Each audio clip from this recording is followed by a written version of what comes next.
before we get to what I'm about to talk about in the video, I get it. We got a dub. We come off the bye and we get a win. That was the whole point, right? But we did not want it to look like this. You can't sit there and tell me that this effort as a whole, offense, didn't look disjointed. The defense, they had their, small moments where they looked like they were going to fall into incompetency, but they're going against the Cleveland Browns, who average, I think, 3.6 or 3.8 per play. That's their average. So it's pretty piss poor and a pretty low bar to clear. So I wasn't really concerned about them. They did have some spots where they got, beat a 35-yard reception to a receiver. Jerry Jeudy is unacceptable. But on the overall, I felt better about them coming out of this match. But the offense, man, there were some serious holes there, and it really put into context, that this whole season has been a struggle. And it starts with leadership at the top. The head coach, he's got his dirty, grimy, gnarled fingers all over this, to quote Cat Williams on that. They just look unprepared. And this was coming out of a freaking bye week. We literally had 2 weeks, one to rest up, which I get, no implementation of game plans and such, but you had one whole week to game plan for this putrid team that is the Cleveland Browns. And this is the product you come out here and put on the field. No wonder you were getting, boo birds at home, putting on this showcase in front of a home crowd. It was pathetic, man. It was pathetic. And I get it. Some units we couldn't control, special teams had a major gaffe letting through Miles Garrett. Damn it.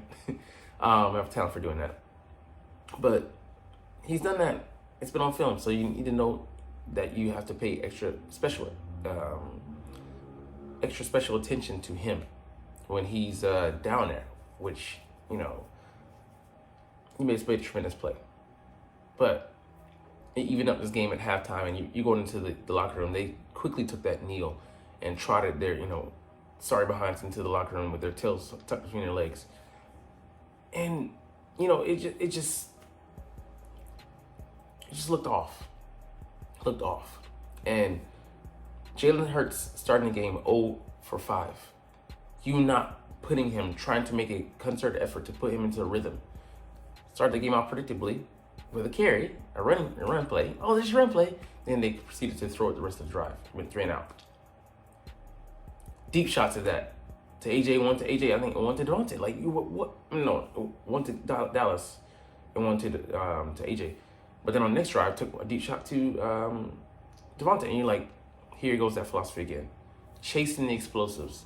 Don't go chasing explosive plays. Let them come to you, you dumb motherfuckers. Like, can't be out here singing TLC. Because this offense could surely use some tender love and care. Like, without Sirianni. But why are we chasing these plays and not letting them naturally come by way of play selection? And then, we started in the second half. It paid dividends because Devonta Smith was able to get open because he paid his due throughout the game. Paid his dues. And that was the result. Plays that pay off. But there is no payoff if you don't invest. And we're so quick to, just go with what's the quickest stock? How to make a quick buck. These Ponzi schemes on offense. And we're getting bankrupted left and right. So, I love what somebody said, Big Red, Andy Reid will definitely put Donovan McNabb into a rhythm. Start Mike Vick off with throws he's comfortable with, that would establish him in the passing game. You don't see any of that for Jalen. They're not trying to go out, not go out of the way. I almost say go out of the way, but they're not trying to make him be successful. Like, Jalen, go out there and go play. It's this offense has to be intentional. We're just scattershot. And then, the run plays, they don't look organized, looked against a team that struggles to start the run. You should have gone, right at them. When we ran at Garrett, a couple times, it worked. But then, we're just trying to run around him, run away from him. he made the play when we ran away from him. Like, it's, I like some of the play designs, but those were clearly things that I'm like, okay, this is a Kellen Moore offense. The other things, vertical routes down the field, not having anything underneath to throw for Jalen. Like, he took the one sack. I think it was on a screenplay. Some idiot commenter said, "Why did you take that sack?" He lived to fight another day. That's what you want to see from Jalen. Taking a negative play, don't let it compile. But again, someone excellently pointed this out. That whole drive, we let it snowball into a bad feng shui. 31. I mean, I wish Saquon would have not been concerned with the clock. I think that's why he ran out of bounds instead of turning upfield to bang and get that yard on 2nd and 1, turning to 31, and Jalen gets sacked because they send him right downfield. We can just get a yard instead of going into tush push mode and having 2 attempts at it. And I get it. There was a timeout on the docket. Hindsight is 20/20. But then he gets sacked. It ends up being 4th and 9, and we try to kick the 57-yard field goal, and then it snowballs into that whole shindig there, where it gets blocked, and it's an even game going into halftime. When we had vastly outnumbered them, but with yards, they had like 40 or so. We had like 140, and we're tied dead even with this team. So yeah, that's 7 points. The defense didn't, that's not on the defense. And the momentum swing, instead of it being us up, I think would have been 13-3. It swings to being 10-10. You're like, what the hell, man? Like, just couldn't get out of our own way, man. And even the audible at the end of the game, Jalen called that to throw it to AJ. I don't like that. I don't. Because that is not completed. The clock's ticking, and we give the Browns another shot at it. And who knows what, late game heroics, Deshaun Watson, Mike Massage into the foray, Yeah, man, I don't know. Let's look at some of the stats. Like Saquon, we didn't allow him to be effective all game. Man. Anyways, let's get to the good, the bad, and the ugly, because there was certainly some of all of that. Golly.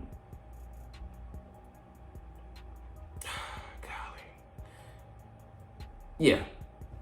I mean, it was good that it went that way, but I don't agree with that play call, And did Jalen audible to that call? Or did he audible the route to, for it to be a streaker to A.J. Brown? Don't know. Yeah, C.J. Gardner-Johnson, he played tight. Didn't let up a touchdown in the first game, this year for him. But him coming down in the slot and playing up against, a bigger receiving tight end in David Njoku was definitely a positive sign. Vic maybe got out the message properly this week. Hey, guys, come up, press. And, it was just a ridiculous stat I want to get into in a short later this week probably, but it's insane that we're so press coverage averse. Like I can understand we didn't have the talent to do it. We have corners specifically made to play man. Think of Keely Ringo and that smack he laid down on a dude today. All right, Devonta Smith taking advantage of a shallow crossing route from 45. I mean, yeah, like I said, excellent payoff there. And, great blocking downfield. I almost thought it was going to be a block in the back by Ryan Calcaterra. I think it was just incidental because he was going to score. But if it had been a little bit further out, might have been, some negative yardage coming back. Negated just because of that. Sirianni finally allowing Jake Elliott to kick field goals. He hit a 49 and a 44-yarder. Yeah, man. Him not just recklessly going for it on 4th down. Now, we did go for it a couple times, I think 2 or 3.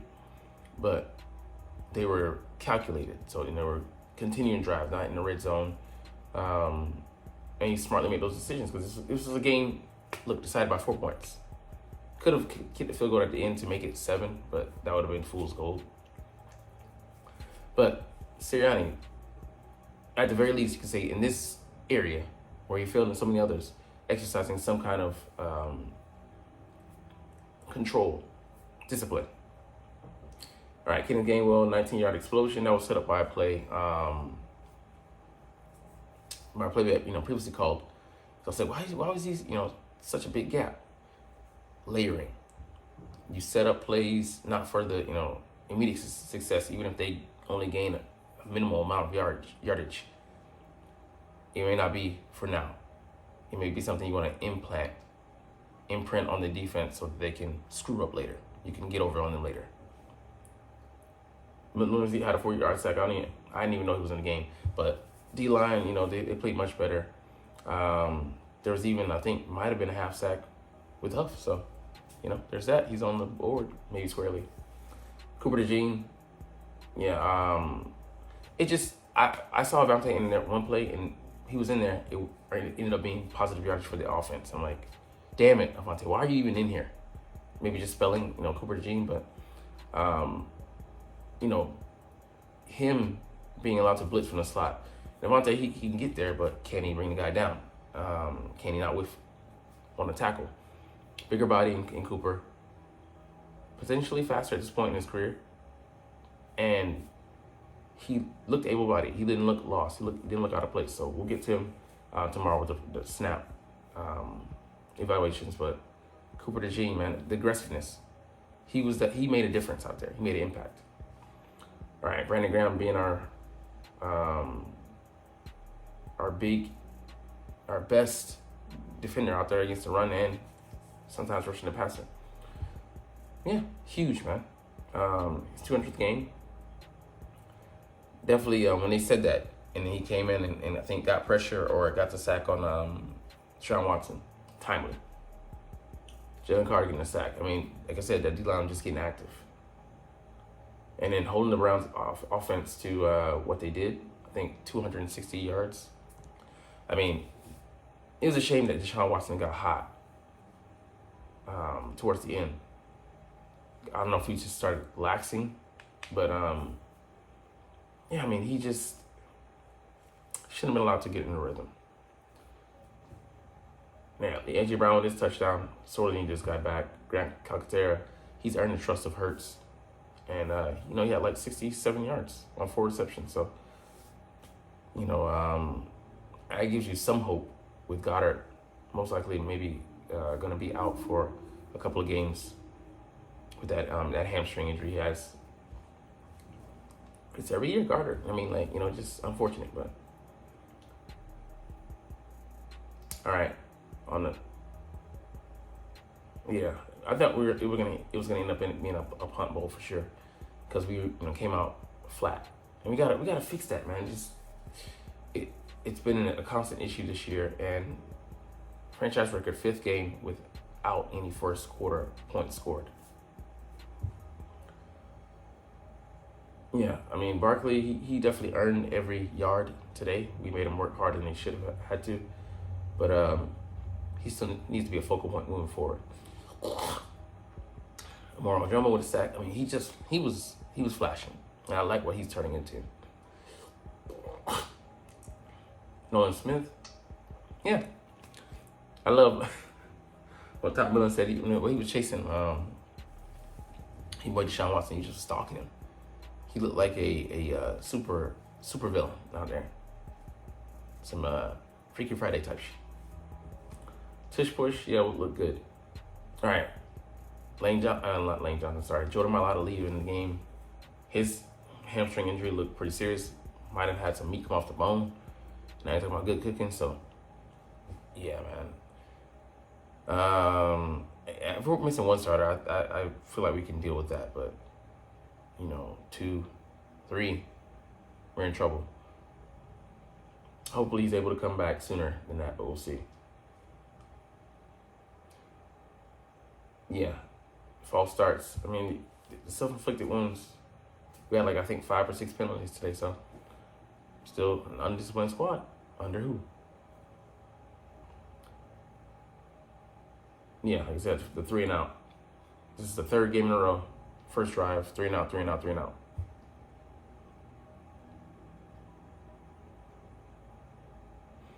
Yeah, I mean, yeah, there's a misfire by Jalen. It happens. Yeah, that was unfortunate. But, I mean, I don't know. I just feel like, we should have, sprinkled in the run way more than we did. It's off. Yeah, that was a nice response by a player to Devonta Smith's score. I'm just like, oh, here we go again.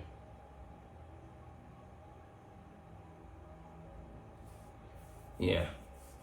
I mean, that's gonna happen. Can't hold him down forever.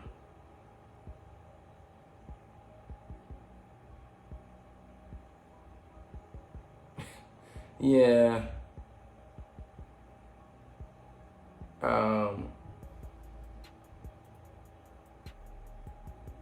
Yeah, I mean, it was up for him. I was mad as hell when I saw that for initially. I was like, at least he was in the area though, But I'm just glad those guys both turned up okay after the play, colliding. So, but yeah, I hope the safety would back off and let the corner intercept that. But I can understand CJ not want to take any chances, but I'm going to dive into that as well. Trust being an issue, man. Why was he so reticent to not let him handle it? Because we've had issues this whole season. Yeah, Zach Bond's got to back off. I mean, yeah, he kind of made that drive for them. So I was like, man, they wouldn't have been in position to get that field goal if, potentially Zach backs off. Yeah, that high snap. Talking about when Hurts fumbled. He didn't fumble. It was a bad snap, you idiot. So, yeah, anyways, man, just like, we got so much work out, and we got to go to New Jersey to play the Giants, who just came off of an L today. Like, we didn't play last week, and the whole NFC East won. We played this week, and the whole NFC besides us lost. So, go figure. Yeah, I went 13 of 13 for predictions, and if Jets lose tomorrow, be 14 of 14. Perfection.